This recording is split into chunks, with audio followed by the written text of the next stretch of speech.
అని చెప్పి మేము ప్రభుత్వాన్ని డిమాండ్ చేస్తా ఉన్నాం.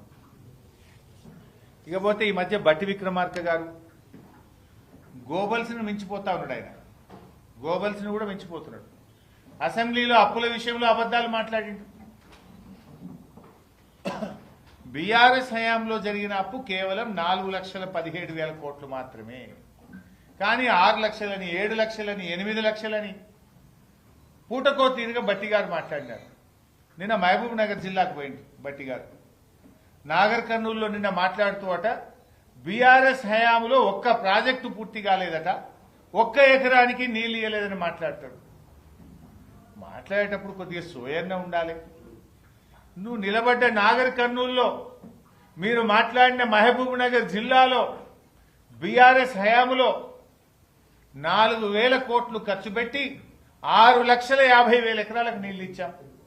నువ్వు ఒక్క ఎకరానికి నీళ్లు ఇయ్యలేదంటే 6.5 లక్షల ఎకరాల్లో ప్రతి పంటకు నీళ్లు వచ్చే రైతులు నిన్నేమనుకుంటారు? బట్టి విక్రమార్క గారు, మీ గౌరవం ఏమైనా ఉంటుందా?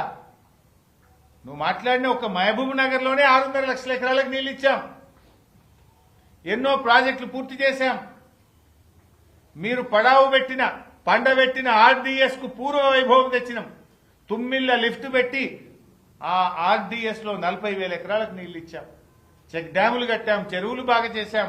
కల్వకుర్తి, నెట్టంపాడు, భీమా, కోయిల్ సాగర్ ప్రాజెక్టులలో పరుగులెత్తించి 6.5 లక్షల ఎకరాలకు నీళ్లు ఇచ్చాం. బట్టి గారు మాట్లాడతారు ఒక్క ఎకరానికి నీళ్లు ఇయ్యలే, ఒక్క ప్రాజెక్టు పూర్తి కాలేదని మాట్లాడితే ప్రజల్లో మీరే పలచనవుతారు. మీ విశ్వసనీయత మీరే తగ్గించుకున్న వాళ్ళు అవుతారు. ప్రజల్లో గౌరవాన్ని కోల్పోతారు.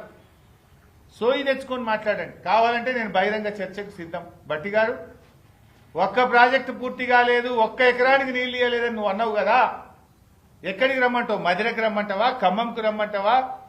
సెక్రటరేట్కు రమ్మంటావా? మీ ప్రగతి భవన్కు రమ్మంటావా? లేదు ఏ మీడియా ఆఫీస్కు రమ్మంటావో చెప్పు, నేను వస్తా. ఒక్క ఎకరానికి నీళ్లు ఇయ్యలేదని నువ్వు అన్నావు, ఒక్క ప్రాజెక్టు పూర్తి చేయలేదన్నావు కదా.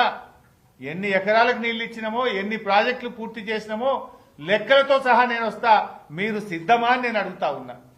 ఒకవేళ తప్పైతే గౌరవంగా, హుందాగా, నేను తప్పు మాట్లాడినా, పొరపాటు మాట్లాడినా, నా పీఆర్ఓ తప్పు రాసిచ్చిండని చెప్పి క్షమాపణ చెప్పండి.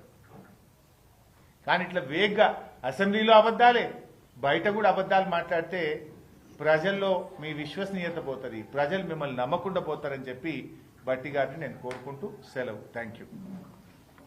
మా జర్నలిస్టులతో ఒక్క రిక్వెస్ట్ బాయ్ సార్, వీలైతే